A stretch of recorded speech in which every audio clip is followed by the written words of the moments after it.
आज का जो हमारा टॉपिक है वो है क्लोजर। फाइल मैंने बना रखी है उस नाम से। और अब हम समझेंगे कि क्लोजर क्या होता है। एक कोई फंक्शन अगर मैं बनाऊंगा यहाँ पर, सपोज दैट ये मेरा कोई फंक्शन वन है, तो इस फंक्शन के अंदर अगर कोई वेरिएबल है तो वो लोकल वेरिएबल है, ये फंक्शन उसको एक्सेस कर सकता है। यस, कर सकता है। इस फंक्शन के बाहर जो इसका आउटर इन्वायरमेंट है, या लेक्सिकल स्कोपिंग, मतलब इस फंक्शन के बाहर सपोज दैट एक और फंक्शन है, फंक्शन टू, और ये वाला फंक्शन वन जो है वो इसके अंदर आ गया। कुछ मैं ऐसा बना देता हूँ डायग्राम। फंक्शन वन जो है फंक्शन टू का इंटरनल पार्ट है। तो यहाँ पर एक अगर वेरिएबल है एम, इसकी कोई वैल्यू है, तो ये फंक्शन वन अपने इस आउटर फंक्शन की इस वैल्यू को, इस वेरिएबल को एक्सेस कर सकता है। ठीक, ये इसकी लेक्सिकल स्कोपिंग है। ये फिर इसका आउटर, ठीक। तो ये अपने आउटर फंक्शन या आउटर इन्वायरमेंट को एक्सेस कर सकता है, ये पहले से पता था। बट जावास्क्रिप्ट क्या कहता है क्लोजर के साथ, कि इसको प्रिजर्व कर लेता है। सपोज दैट फंक्शन टू के कॉल में मैं इस फंक्शन वन को रिटर्न करा दूं, इस फंक्शन वन को रिटर्न करा दूं, तो अब बाहर क्या गया, सिर्फ ये फंक्शन वन गया, सब कुछ तो नहीं गया। लेकिन इसने कहीं अपने अंदर ऐसा फील कर सकते हैं आप, कि इस F2 को भी और इस F2 के M को भी सारी चीजों को प्रिजर्व करके रखा। F2 को मतलब फंक्शन नहीं प्रिजर्व किया, इसके एनवायरनमेंट को प्रिजर्व कर लिया। मतलब आप F1 के अंदर इस M को यहाँ एक्सेस कर सकते हैं, जबकि ये F1 रिटर्न हो रहा है। तो चलते हैं स्टेप बाय स्टेप इस चीज को बनाना शुरू करते हैं। तो बिल्कुल आराम से स्टेप बाय स्टेप काम करेंगे। पहले मैं एक सिंपल सा फंक्शन बनाने जा रहा हूँ। कोई भी सिंटेक्स यूज कर सकते हैं आप। Const, suppose that outer function है मेरा।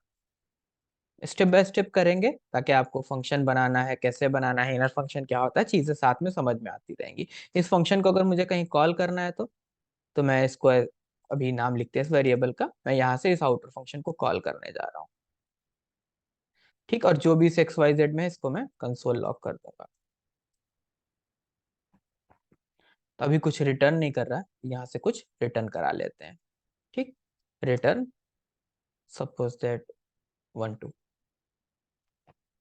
ठीक, और मैं ये फाइल एग्जीक्यूट करने जा रहा हूँ।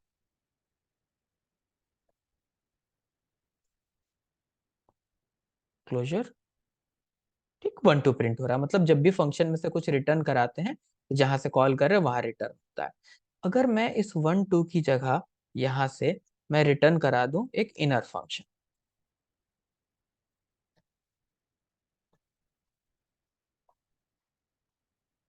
रिटर्न की स्पेलिंग सही है। ठीक, अगर मैं इनर फंक्शन रिटर्न करा दूं तो क्या होगा, देख रहे हैं इसने क्या किया, फंक्शन रिटर्न कर दिया है इनर फंक्शन नाम।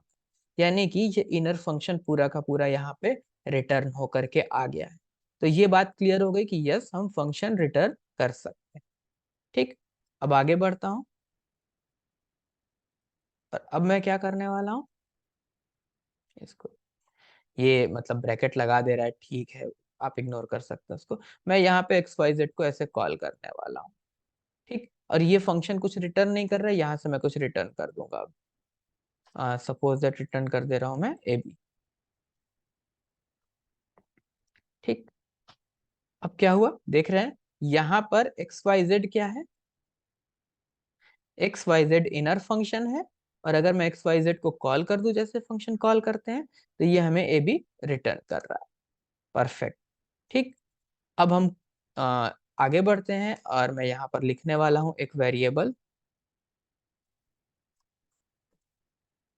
और इसको मैं एक वैल्यू दे दे रहा हूँ कुछ, सपोज दैट मैंने 34 दे दिया। और मैं यहाँ से यहाँ से ए बी की जगह इसको रिटर्न कर रहा हूँ।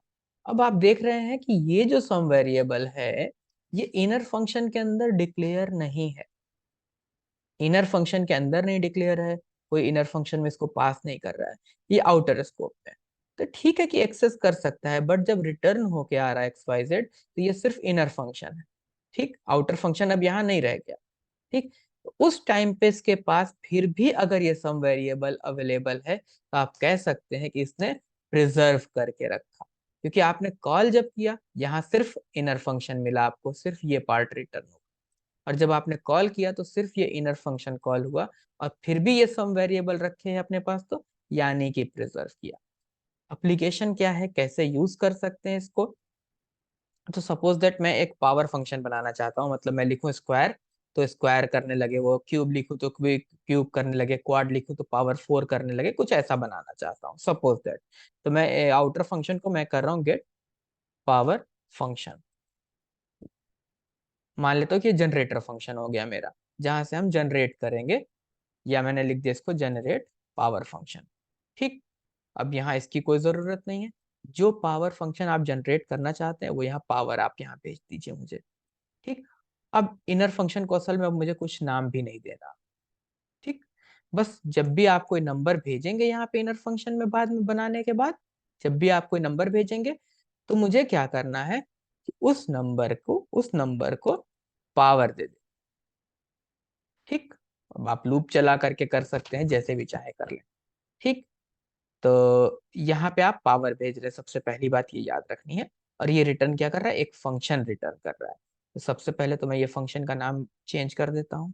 ठीक, मैंने कहा generate power function, generate power function, और मैंने इसमें पावर भेज दी 2। तो जब 2 भेजी तो अब ये एक फंक्शन रिटर्न करेगा मुझे, ये एक फंक्शन रिटर्न करेगा। और से देखिएगा ये एक फंक्शन रिटर्न करेगा। उस फंक्शन में जब भी हम कोई नंबर भेजेंगे तो ये उस नंबर की पावर कितनी कर देगा, 2। तो इसको मैं क्या नाम दे सकता हूँ, मैंने कहा भैया ये मेरे लिए स्क्वायर बनाए। ठीक, ये मेरे लिए क्या करेगा, स्क्वायर क्रिएट करेगा। चलाते हैं, यहाँ मैंने लिखा स्क्वायर और यहाँ मैंने पास किया 3। रन करते हैं इसको, 9। अब आप टिकटो इसी तरीके से चाहे जितने फंक्शन क्रिएट कर लें सारे बन जाएंगे अब। तो अब आपको इसका फायदा भी दिख रहा है। तो अब मैं पावर 3 के लिए क्या, मैंने इसको नाम दे दिया क्यूब। पावर 4 के लिए क्या है, मैंने कहा भैया इसको नाम दे दिया मैंने क्वाड। ठीक, और जैसे मैं ये स्क्वायर कॉल कर रहा था ऐसे ही मैं अब इन सबको कॉल करने जा रहा हूँ। ठीक, और सब में मैं पास कर दूंगा 3। नेक्स्ट है क्यूब और नेक्स्ट है क्वाड, यानी 3 टू द पावर 2 सॉल्व करेगा, या 3 टू द पावर 3, या 3 टू द पावर 4 कर देगा। देखते हैं कर रहा है कि नहीं। बेहतरीन, 3 टू द पावर 4, यस 81, 3 3 9, 9 3 27, 3 81। बेहतरीन।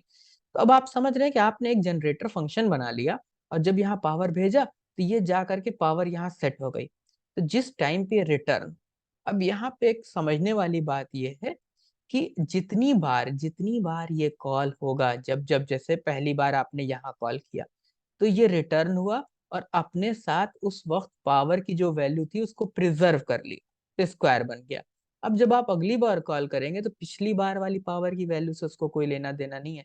ये जो प्रिजर्व करता है एनवायरमेंट, ये हर बार नया बनता है, हर बार नया बनता है। तो जब आपने 3 भेजा यहाँ पे, अब जब गया तो पावर 3 थी, अब जब रिटर्न किया तो फिर ये क्या हुआ, एक नया स्कोप बना। मतलब अगर यहाँ पे कुछ और भी वैल्यूज होती, कुछ वेरिएबल होते जिनकी वैल्यूज चेंज हो रही होती, तो हर बार जो ये प्रिजर्व कर रहा है वो नया एनवायरनमेंट प्रिजर्व कर रहा है। ठीक, तो ऐसे हमने पावर 4 भेजा। तो अब आपने एक एप्लीकेशन भी देख ली कि किस तरीके से इसको इम्प्लीमेंट कर सकते हैं। और बिल्कुल इस क्वेश्चन के साथ इंटरव्यू में रेडी रहे। Okay, all the best.